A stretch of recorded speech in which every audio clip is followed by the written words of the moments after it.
ang inyong lola, nagbabalik. Pasensya na po kayo, madalang ako makapag-upload ng aking binablog kasi marami pong ginagawa si lola. Pero ngayong araw na to, eto guys, tumimbang ako ng 1 kilong ritasong maliliit. Eto kasi, pag binili nyo yung ganito kaliliit na ritaso, 20 pesos lang po ang 1 kilo nito. Sinubukan ko lang pong kumuha ng 1 kilo, gagawin po natin na pang baby dress, na pang 1 year old to 5 years old. Ito guys, 1 kilo to. Papakita ko sa inyo kung paano natin siya tatabasin. Hindi na po natin kailangan dito ng pattern. Guys, ito yung ritaso natin. 1, 2, 3, 4, 5, 6, 7, 8, 9, 10,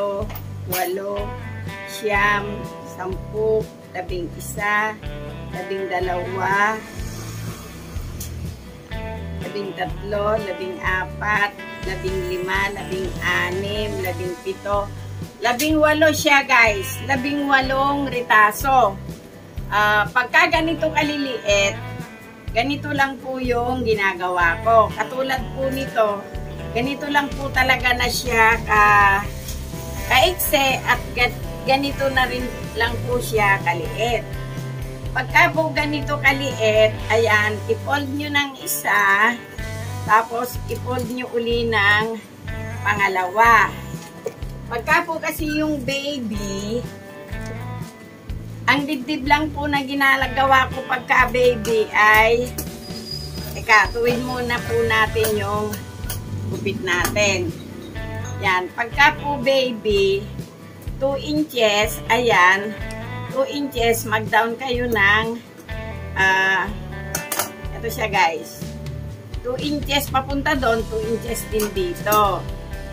Kaya, ito lang po yung pinakaliig niya. Ngayon dito guys, eto, bumaba po kayo, kunin nyo na po yung body dito, 5 inches lang po pagka baby. Ito kung ginupitan nyo dito, idiretso nyo po doon. Pagka diretso nyo doon, slide nyo na po siya doon. Tapos, gupitin nyo na po siya dito. Ang gagamitin po kasi natin dito mamaya ay yung sa piping machine. Ito na po yung isang baby dress natin. Tatabasin ko po ito at ipakikita ko na lang po sa inyo sa vlog. Panoorin nyo na lang po kung paano nyo tatabasin yung ganong size na ritaso. Bahala na po kayo. Basta po yung liig nyo, ganito lang po, 2 inches ang balikat, yung pinakaliig, at 2 inches din po ang ibaba nyo. Pagkatapos dito guys, sumukat kayo ng 5 inches, doon nyo na po i-slide pababa yung inyong baby dress.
Yan guys.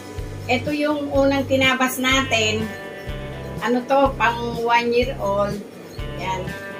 Sasalang muna natin yung dibdib.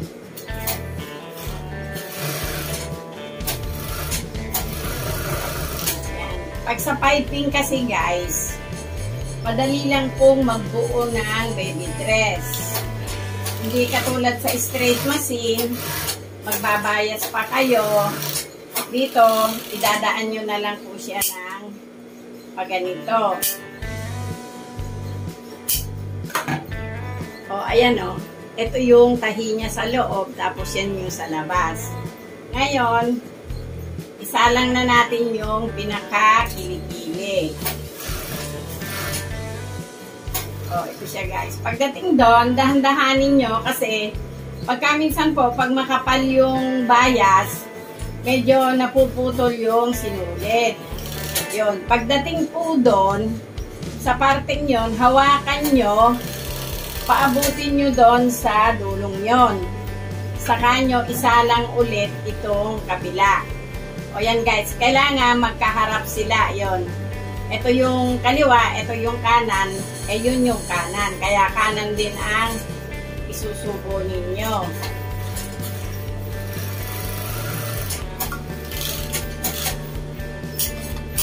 O yan.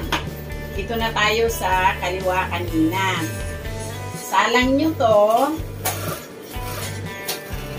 Yan, dahan-dahan pagdating doon. Tapos, pagdating uli doon sa tapusan na yon, hawakan nyo, paabutin nyo doon. Saka nyo ulit, isa lang tong kabila. Titingnan nyo guys, baka pilipit, kailangan nakaplat na ganito.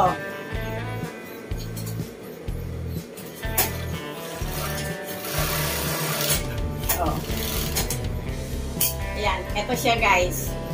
Tapos na ng piping yung ating baby dress. Ang gagawin na lang dito ay isasalang sa straight machine yung kilikili, tapos aging yung laylayan, tutupian, tapos na siya. O, ito siya guys, o, yan.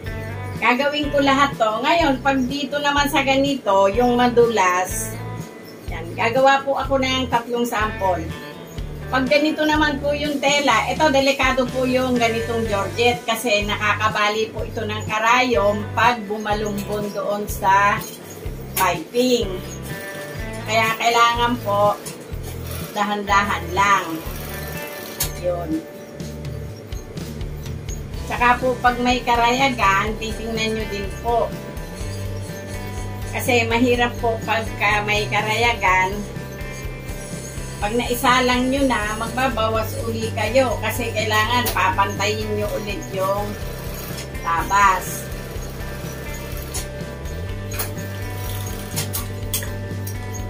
Yan.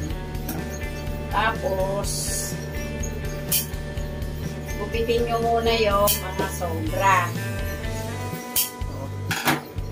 O, ito siya guys. So, salang natin ulit yung pinaka-kilikili.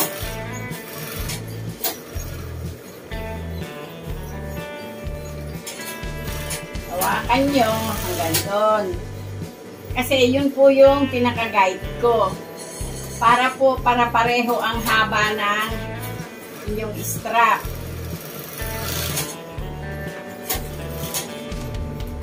Oh. Siya guys. Ayan o, maganda siya. Mabilis gawin. Ang benta ko po dito, pag maliliit ay 3.50. Mamaya po, kwentahin natin kung magkano aabutin ng ritasong to. Ngayon, kung wala naman po kayong piping, pwede nyo naman pong bayasan. May nabibili pong bias na 4 kilo din. Mura lang po yun. Yung 10 piso nyo, kasya na pong bayasan tong lahat ng ito. O yan guys. Nakadalawa na ako. O, ito siya. O. Diba? Sandali lang gumawa. Tapos, pagka yung cotton, ito guys. Tatatluhin ko yung sample ko sa inyo. Tapos lahat po yun, ganito na po ang gagawin natin. Kasi kung ibablog ko po lahat hanggang dun sa dulo, ay hahaba po yung ating yan, ganito na lang siya guys.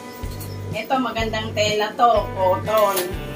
Kaya lang po, pag puro ganito ang pinili nyo sa timbang, mabigat eh. Baka yung 5 piraso, 1 kilo na po siya pag ganito kalaki. Pwede na po kasi ito sa 3 to 5 years old eh. Yan guys, oh, malaki siya. Oh, pangatlo sample natin to ha. Oh, isa lang po ito. Hanggang doon. Ngayon, eto, mas malaki. Ganito po yun. Ilampas nyo doon, tapos hawakan nyo ulit dito. Doon kayo sa gitna. Tatandaan nyo lang po kung saan kayo nagtapos at kung saan kayo nagsimula. O yan. O. Kailangan po kasi medyo mahaba ito. Kasi kailangan mahaba ito dahil mas malaki po yung dress natin.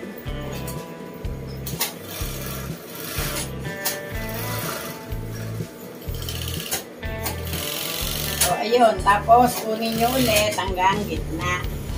Tingnan nyo guys, mamaya, pantay ito.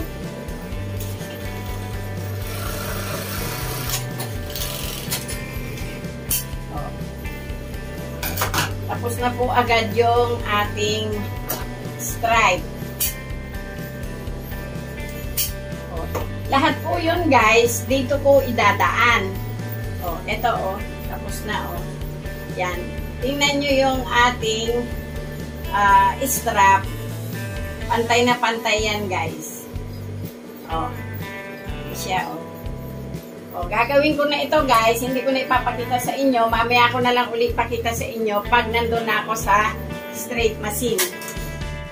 O guys, ito na yung baby dress natin, nalagyan ko na lahat ng piping, tatahiin na natin siya doon sa straight machine. O guys, ito na yung baby dress natin yan. Ang gagawin ko ngayon, isasara na natin itong magkabilang side. Yan. Kung nahihirapan kayo dito kasi makapal, dito nyo simulan sa laylayan.